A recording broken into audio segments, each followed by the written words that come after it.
Welcome to the Flip Thinking Podcast. In this podcast, you'll listen to intimate conversations between Bertolt Gunster and his guests. Together, they'll explore the guest's personal problem and try to make it feel lighter or make it disappear altogether. This can be achieved in different ways. Sometimes they can simply solve the problem, but more often than not, they'll find that they have to let go of expectations or views they hold about themselves. At other times, they can only observe the fact that there is a problem without judging it. And in some cases, they can flip think the problem.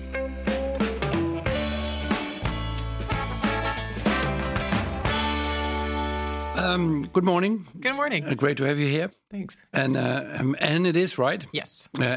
Kane tells me, what's your background? What's your story? Where do you come from? So I currently live in Belgium. I'm the mom of two kids, 6 and 9. I'm 40. 40, right? Which is an age. It's the age. It is yes. It's the age. I'm embracing the midlife crisis fully. Oh. It's maybe the reason why I'm here, actually. Successful or embracing? Well, it depends on what your objectives are, I suppose. Yeah. I'm going through a bit of a crisis. I'm in a burnout right now, actually. But otherwise... maybe we'll talk about this later. But it's not actually what I came here for. So okay. There you go. Well, actually, it's linked. We'll see. We'll find out, hopefully. Yes. Something more about yourself, your background. You're originally Dutch, right? Yeah, so I'm Dutch and French. I was born and raised in Amsterdam, and so now I live abroad. And the father of my kids, who I'm still with, but is not my husband, but my partner. Okay. He's French himself, but also has like a German and Congolese backgrounds. And so we're a very you're multicultural, multilingual Yeah, family. Yes. Okay, a lot of questions there, but really, curiosity. How, what, why, where did you pick up the English? But we just drop all these questions because the main question is, why are you here? What's your topic, problem, dilemma? My problem. Problem. I'm trying to see how I can put it into words nicely again. But I basically have this compulsion to help people who haven't necessarily asked for it, aren't necessarily grateful for it. And it's really to the detriment of my family life and myself. And, I mentioned just now that I'm currently going through, a bit of a burnout. Yeah, there must be a kind of relation there. Yeah. Maybe. So I have this thing where I jump to help people who haven't necessarily asked for it, but that I feel need help, I guess. And this has happened kind of systematically in my private life and in my professional life for decades now. Yeah. And 4 decades to be precise, right? So I think it's 2 decades. I think my mom passed away in the early 2000s, and I think that might have triggered quite a bit of savior kind of attitude of, someone has to pick up the slack or something. And then, you start using whatever ingrained habits you have in a family situation in your professional life as well, I guess. And so, I found myself recently just grinding to a halt and being like, I can't, this is too much. And just reflecting on why am I putting so much energy into other people and not in my own kids? Good question. Yeah. Good question. Tell me. Yeah. Help me. So you come up with a lot of information. Maybe the best thing to start is, can you give me an example of a situation that you have helped somebody and that you afterwards think, I'm really crazy. Why do you put so much effort in helping this person? Yeah. Why? So I thought about this because this is a typical question you Can asked. you give me an example? To your podcast. Yeah. So I love examples, right? I love analysis. I love thinking. I learn the structures, the patterns, but it all starts with situations. So concrete. I was thinking of a really early situation where that would have happened. And this is actually before my mom passed. So that's actually interesting because I assumed it was after, but it's not. And I mean, it's not like a dramatic thing or whatever, but it's a typical example where I was on a school trip with my school, with my class. We were doing a theater play in Luxembourg. How old were you? I must have been 14, 15. Mm-hmm. I was younger than my other classmates, so the others would have been 16, 17. And so one girl there fainted at some point. And it's a girl I had no connection whatsoever, didn't particularly like her, wasn't fond of her, but she fainted and she was right there. And so, I picked her up and I got other people to help and we ended up calling an ambulance. And no one went with her with the ambulance. So I decided I would go. And so I spent 3 hours in the emergencies with this person I didn't particularly like, but who had all her quote unquote best friends still at the venue having fun while I was missing out on all this stuff just to be with her at the emergencies for 3 hours. I think mainly out of, if I had been the one who fainted, I would have wanted someone to go with me. But for sure, she would not have gone with me. At that point already, I realized like I'm missing out 3-4 hours of fun because this was, a trip full of activities and meeting other people, to sit with someone I don't particularly like. And she wouldn't die, would she? She wasn't going to die. No. Nothing. There was nothing urgent. There was about nothing for you to do over there? No, she didn't ask for me to come either. So I sacrificed my time for this. Why? Yeah. So can you recall what kind of thoughts were going through your mind that made you stay there? Well, at that point, because I couldn't go back. So someone had to pick us up at some point, so it would be us together. So once I was there was no leaving. How remote were you? Gosh, I don't know. This is literally more than 20 years ago. But, quite a distance. So the ambulance took us to the hospital. So it was, and you didn't have a smartphone. I couldn't Google or I couldn't get an Uber or like it wasn't that kind of times. So, but if you could have left the scene, right? Yeah, I don't think I would have. That's also right. That's the question. Yeah. So why not? I think it's this weird ingrained sense of duty that just I have to help. Yeah, but she again, needs me because if I would need someone, yeah. If I was in that situation, I would really hope that someone would step up and do something. And I do that like currently all the time. If some guy is harassing a girl in the streets, I will jump on the opportunity nearly to do something about it. And I had this once where I had my dad on one side. My dad has dementia. He was already not in a great place at that point. My son, who was maybe 3 at the time, and I intervened when a guy was harassing a girl, and he ended up, showing that he was going to punch me, like being physically aggressive with me. And, while I'm not just putting myself in danger, I don't know if this guy has a blade. You were there with 2 helpless people. Yeah. I'm putting everyone in danger for this girl who probably was just experienced some, it was some discomfort for her, but it wasn't life-threatening either. But it became potentially life-threatening for me. Yeah, she didn't ask for help? No. And so you volunteered without being asked to do so? I jumped on it. Yeah. It's just like, why? And again, like, I know why. I know why, because if you will be her, you wanted to be helped. I would want someone to help me. And I know that it's, in many cases, it probably wouldn't happen. Or I don't know, I have this assumption that the world is pretty friendly to me. Oh, there's something went tick in your head. No, you have the assumption that the world is unfriendly to you. I don't know, to me, just in general, unfriendly. The world is unfriendly for people. Yeah, people don't pick up responsibilities. And a lot of people are harassed, in danger, and need help. And I know so many girls who walk home with keys in their... Like, I'm almost 2 meters tall. Like, I've walked around the shadiest places in a mini skirt at 3 a.m. I've been harassed, but honestly, I've never been genuinely scared, right? I just have the privilege of not being someone who gets harassed. You also have this assumption that you are strong and that you can help. Yeah. You have the ability to help other people. Kind of. I know that I impress. Right. Like people assume that I can give a mean punch in the face. Really can't. Let's go back to the situation where you were intervening with this guy who was harassing a woman. Yeah. How did the women respond in the situation? She nodded thanks and then left really quickly while the guy was still going after me. So she's like, oh, this is not my problem anymore. But she said thank you, I think, kind of. But if she would have been you, she would have helped you instead. Yes. Yeah, but she didn't. No. So do you have a third example?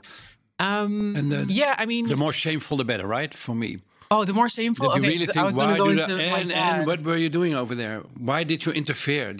No, I wouldn't say super like I have maybe work-wise. I have a boss who has a lot of difficulty with, I guess, leadership and showing the example. But a lot of bosses have problems with leadership. But so he doesn't have a lot of experience as being a leader. He kind of really grew into the role with an organization that got very big, with him just always as a leader in it. So you go from 2 to 30, and it's a very different job. And so I came into that organization for, a specific kind of set of tasks, and I immediately saw there was just a lack of leadership and organizational structure, and I just jumped on it. And 2 years in, I'm burnt out because I couldn't care less about structures and organizing and coaching someone to be a leader. I just want to do my job. And I couldn't anymore because there's this empty, like this vacuum of stuff that needs to be handled that no one was handling. And so I decided, well, I'm called upon to do it because no one else was take the responsibility. Yeah, no one else was taking responsibility. And so this is also the thing, right? Every time you intervene, you absolve the others of that responsibility by the very fact that you're there. Yep. And so now that I'm in burnout, two senior profiles are actually being recruited to fulfill 75% of the job that I was doing. So it's great, but I had to go through burnout first. Yeah. And so all of this to kind of help a situation that I'm honestly like, I don't think I'm responsible for it. I should have just been screaming, you need to recruit, instead of actually doing it. But so why don't I? Good question. Help. Great question. Thank you for helping me out. Can you give an answer to this great question? Why? I don't. I have analyzed this many times. I've thought about it extensively. And I'm not sure if I notice when it happens, when I jump on it, that I'm doing it. Yeah. But I sure do once I'm in it. I'm like, oh, there we go again. Yeah, it's a kind of instinctive, knee-jerk reaction. Helpless people, I got to help. I got to help. But the thing is, like, and then you get into the gray zones, right? Like my dad has heavy dementia. I had to move him from Amsterdam to Brussels, and now he's in a care facility. And so I take care of him a lot, and I put a lot of time and energy into that. Despite him being an alcoholic for 20 years and, kind of feeling like, well, maybe you kind of called it upon yourself, but, whatever. I'm his daughter, but I have a brother.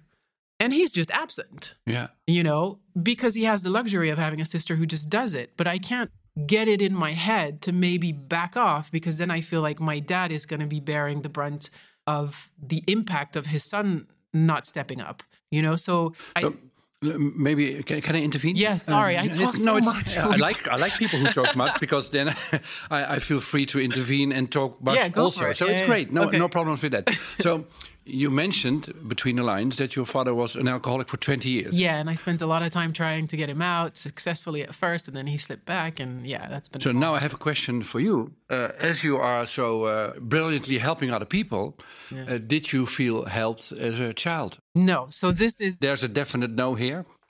No. And strong, an even stronger no. No.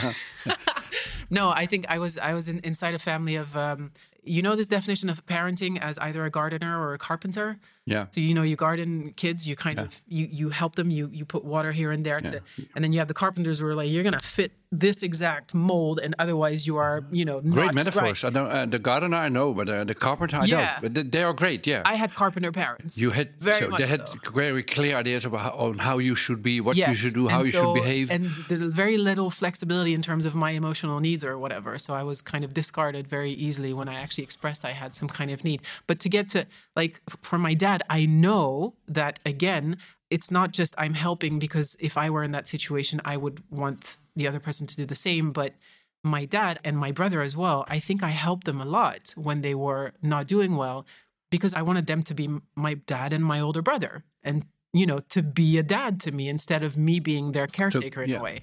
But that never happened. And I think however much I would have fixed either of them, they would never have stepped into that role. But as a child, you have the assumption that when I help my parents, when I take care of them, then the situation is safe. Yeah. And then they can maybe help me take care of me. So you were, in fact, taking the responsibility of the whole family system in a way. Can you say so? I don't know. I think my mom was very, very dominant. So I was kind of just quieted out. Yeah. So you didn't have to help her. No, but you did have to help your father and your brother. You said so. No, after she died. Oh, after she died. Yeah. She was the central kind of point of also taking responsibility for everything with my dad, for instance. Ooh, yeah. She was very much a helper as well in that sense, but to the point where she was very dominant. There was no space for my dad to fix himself, I think. She was going to be doing that. Mm. So, yeah. Maybe I am my mother. Oh, that's the worst kind of thing, right? Yeah, I'm not doing anything now. You're making conclusion. I'm just listening. And this is my brain all the time, by the way. But that's great. You do a great job. Who says that I have to do all the questions and analyzing? This is a dialogue for me. So, So in a way, you resemble your mother.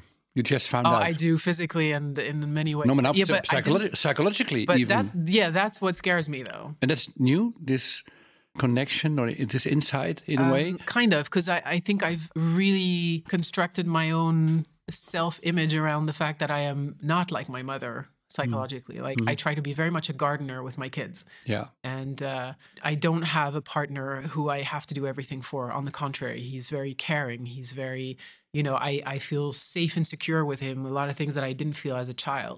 So I feel like he's not like your father, right? Not at all. No. Not at all. No.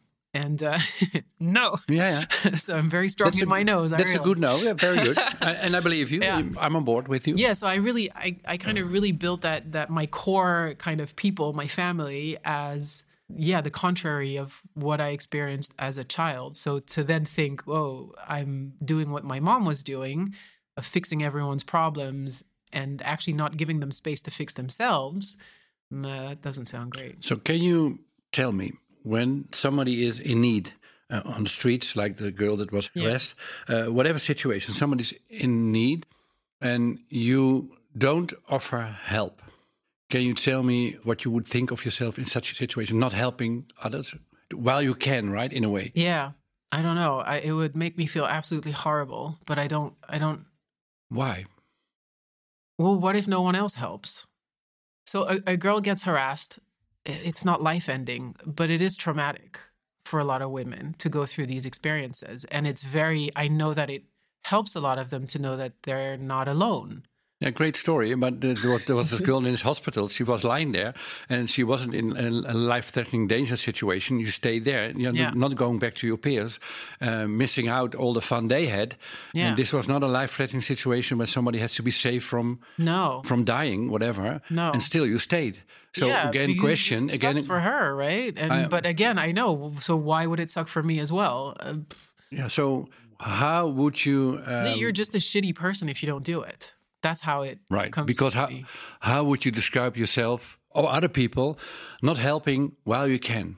Yeah, you're. I don't want to say irresponsible because that's not it, but like you're just not a good person. And how would you describe such not a good person? I have a word now, but maybe you can. An asshole? Yeah, it was exactly my word. An asshole. Yeah. But an asshole is someone who actively does damage, right? An asshole isn't someone who doesn't. Sorry, I'm sorry to interrupt. In your world, an asshole is somebody who doesn't help, who can help. That's an asshole. So I don't have that. So an asshole for me is someone who actively harms. No. I don't have a word for someone who actively doesn't do something that they should be doing. You do. That's someone who's a wimp or not a wimp, but a coward, maybe. Okay, so what's so we are slowing down now. Thank you for your helping me out by looking for the right exact word. Yeah. So let's go back to this scene on the street with your father and your son. Yeah. And this guy harassing this girl. Imagine that you would have done nothing in a situation, right? It's like you're sighing now because there's no girl now, there's no situation now. It's still it still hurts. Strong. Only the image in itself hurts, right? Yeah. So imagine that you would have done nothing at all. Yeah. And you would just have left the scene, just leave the scene, right? So how would you then regard yourself? Which word would be the best? Is it a coward or an asshole? No, I think asshole is actually better. You're right. Still. Yeah. we come back to asshole. I was overanalyzing it. I think asshole does it. Yeah, you're such an asshole. Right? And you've told me about your life now. I'm going to slow down. Now you're in the studio and Deed is with us. You're doing the production.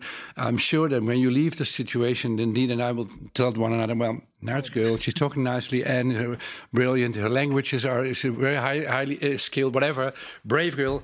But in essence, she's really an asshole. You're laughing now, right? Yeah.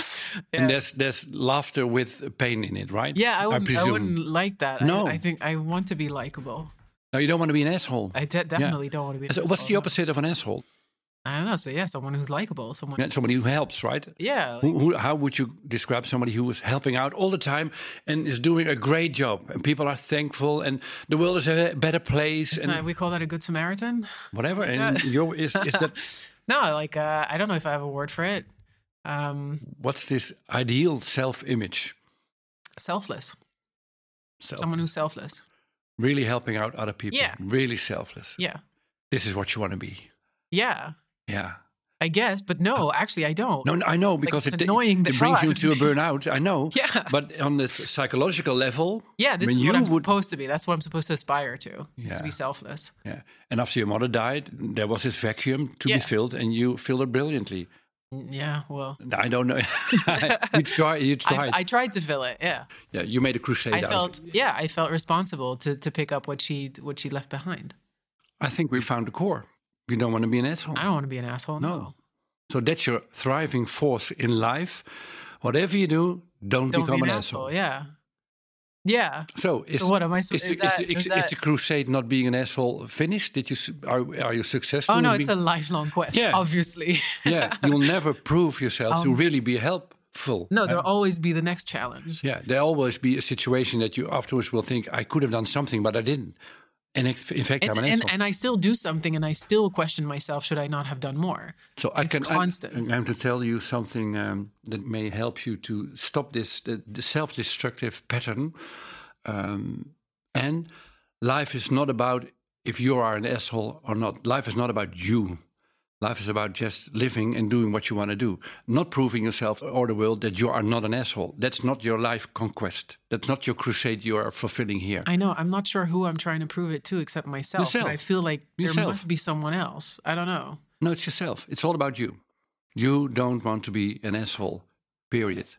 That's the core, the root of your problem. But so I don't think I'm an asshole, but that's what brought me to where I am. You don't now. think it, but it's an a emotional, psychological experience you don't want to have. Yeah. And who else than somebody who deeply feels I'm an asshole, except when I helped. Yeah. So my only way to prove I'm not an asshole is by continuously helping, but you will never fulfill this quest. You'll never be there. You'll never be helpful and ready and go on the next quest. Because all of us are subject to these challenges on a daily basis. Yeah. How do I respond to this, right? Am I going to be the asshole or not? Yeah. I feel like there's with my dad, for instance, is my dad. Mm-hmm. I don't think I can afford to be an asshole. At some point, that just needs to be a priority. No. So, but when you are in hospital, I'll help you out. Yeah, but you're going to use the obvious things where this girl is in hospital because she bloody fainted because she probably didn't eat enough. Yeah. And you should not help. my problem. No. Clearly, a girl who gets harassed, who's clearly feeling scared. Yeah. And I don't have my dad and my son with me. What do I do? Good question. So until today, there was no choice. Yes. There was no choice. No. You were a victim of your own psychological structure. You had to help because you do not want to experience yourself to be an asshole. Yeah. If you would leave the crime scene, having done nothing, this would be terribly bad for your self-image because you don't want to be an asshole. I understand this completely. It's not stupid. It's logic. This is how it works. So there's no freedom in there. There's this need to be a kind of hero, to help, to do something. It's a compulsion. It's a kind of prison, a psychological prison. So, but your question is a good question. How can I decide, shall I help or shall I leave the scene? Well, so from now on, hopefully, you can base your decision on the situation itself. Like the girl in the hospital, can I leave her? Yeah, you can perfectly leave her, so just leave. The scene with this guy harassing a girl, I'm here with my father, I'm here with my son. It's a dangerous situation. Am I alone? Is it day? Is he day? How big is he? All these factors can lead to a situation, shall I help or shall I not help? But from now on, you are free to observe all these factors and then make a decision. And now you don't have this freedom. It's not about shall I do something? It's about, do I have the freedom to do something or not? And you still can help people. There's nothing wrong with helping people. That's great. No, but keep on doing so. I think it's interesting also because that guy who was harassing that woman, if I had felt it was more of a choice, I would maybe also have approached it differently. Because what I did was literally swear at him from the other side of the road so that he would be distracted, come to me. And I mean, it's just dangerous. Yeah, dumb. It's stupid. And I might have said, Dad, take my son. I'm just going to walk over there and ask if there's a problem. Yeah. It would have been a slightly less confrontational approach. Yeah. But because it's such a compulsion and instantly I got to do this, I didn't think it through. Isn't this fascinating that how immediate and swift this pattern works, that you immediately help without thinking? Yeah. It's not great. Which brings yourself in danger, of course, but Yeah. Yeah. Yeah. So I think we're at the root of your problem. Yeah. You're an like, asshole. I wonder, yeah. This is what you. Now I'm teasing you purposely. Of course, I know you're not, right? And your brain knows you're not, of course. Yeah. And I don't doubt it.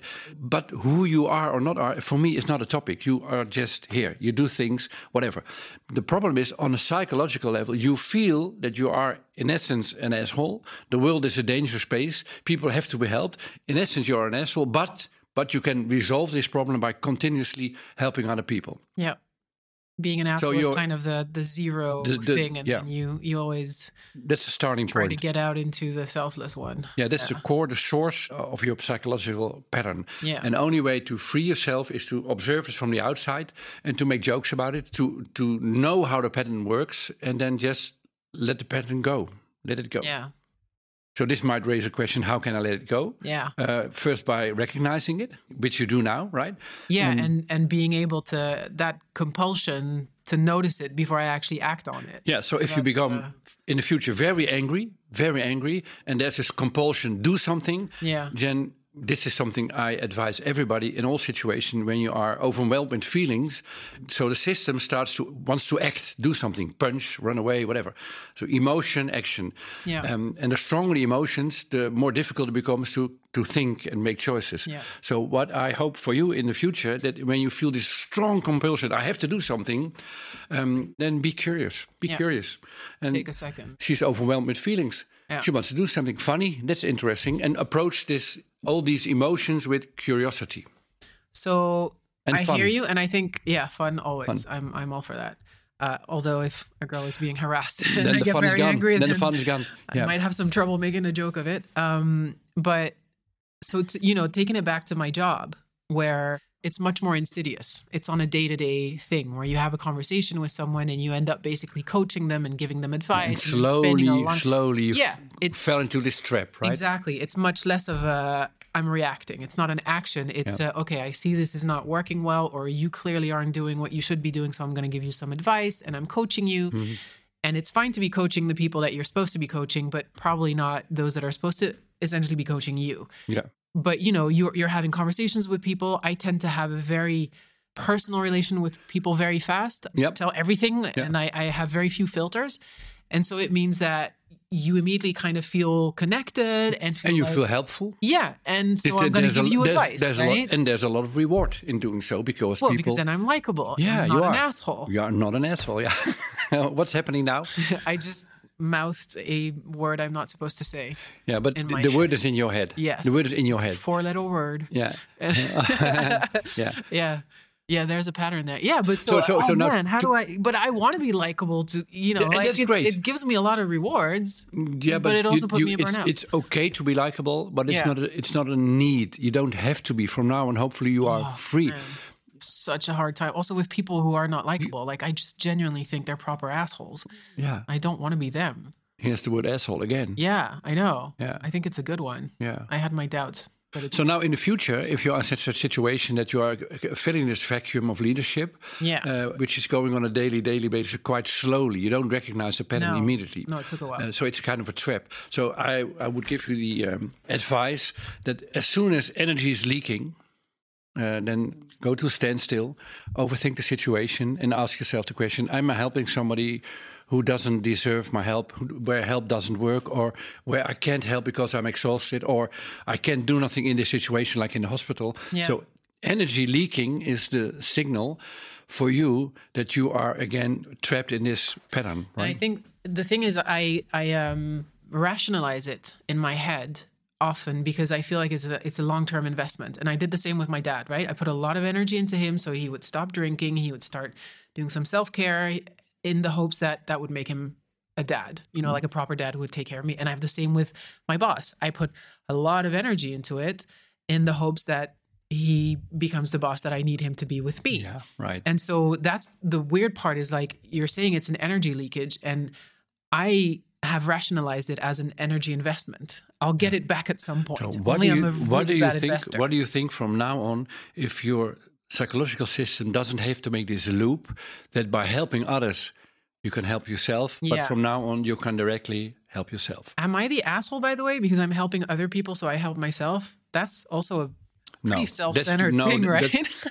it's good to make jokes about it. In a way, it's true, but it's too strong self-judgment. No. Yeah. And I think you are again emphasizing this deep pattern that you are in fact an asshole, and the fact that you think this is what you think is funny. It's funny that you think this. Yeah, and in a way, it's true. Yeah, in a way, it's true. But don't make too big a point out of this, because then you really start thinking that you are an asshole. But it's a thought. It's not a fact. It's a thought. Yeah. Now and then, everybody shows asshole-like behavior because you have to, because you can't help, whatever. And now and then, you don't show this behavior because you can help. It's all about behavior and not about identity. And for you, it's a question of identity. And hopefully, from now on, after this podcast conversation, it's a matter of behavior, not of identity. It's okay to help, and it's okay if you're not able to help, or if you don't want to help, it's okay. It's funny, like this thought came to my head is the more I've been helping other people, the more I've been the asshole with my kids and my partner. You know, like... Because that's like my safe space. You're again too strong judging yourself now. No, you should ask my partner. I think he'll say, yeah, that's true. Well, maybe. But on times, because the energy levels were so out that, you come home and you just assume stuff is being taken care of. I have no energy for this. And it's like, whoa, but your priority should be that. That's where you should be putting your energy, right? And, I emptied it all with my dad and my work. And you just convinced me. I'm on board with your spouse, right? Yeah, in this. Yeah, I am the asshole. No. Two strong words.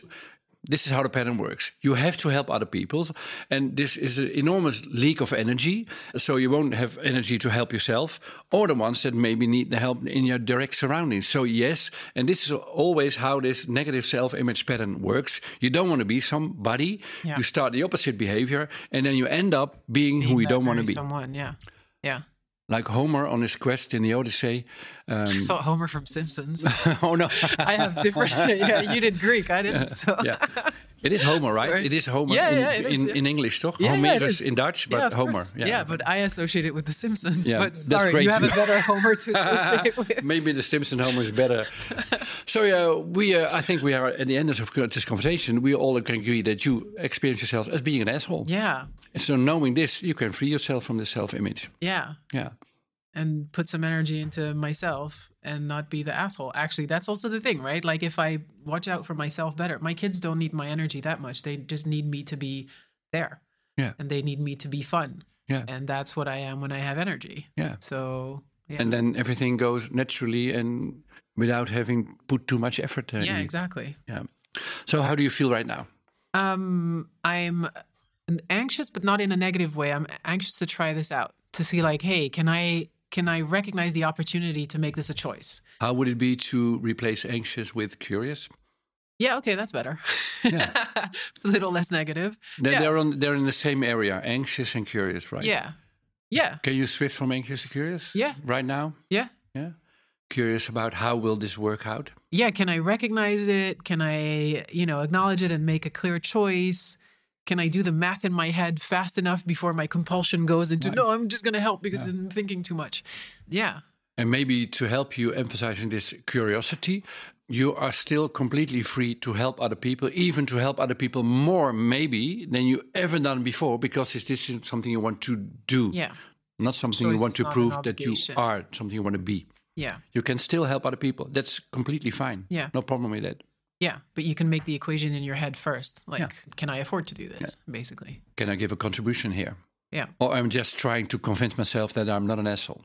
Is this my quest right now? Yes. What's my goal in this situation? Do I do affirmations in the mirror and I tell myself I'm not an asshole? No, exactly. I am. Completely the opposite. I triggered you there.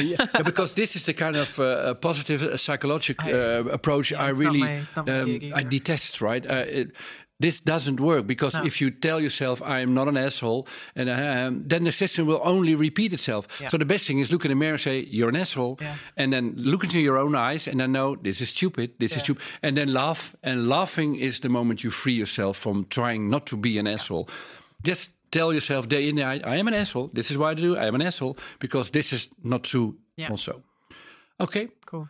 Well, thank you for being here. For me, it was a very nice conversation. Yeah. Thank you. I feel like I spoke way too much. But thank you. Well, this is my problem all the time. And you helped me out with this. Thank you very much for you being the asshole and not welcome. for me. Yeah. Okay. Thank you. Thanks. Do you want to flip think your own problem too?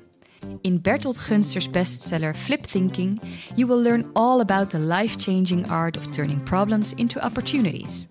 Flip Thinking is available in England, Italy, Portugal, South Korea, United States, and soon in 17 other countries too.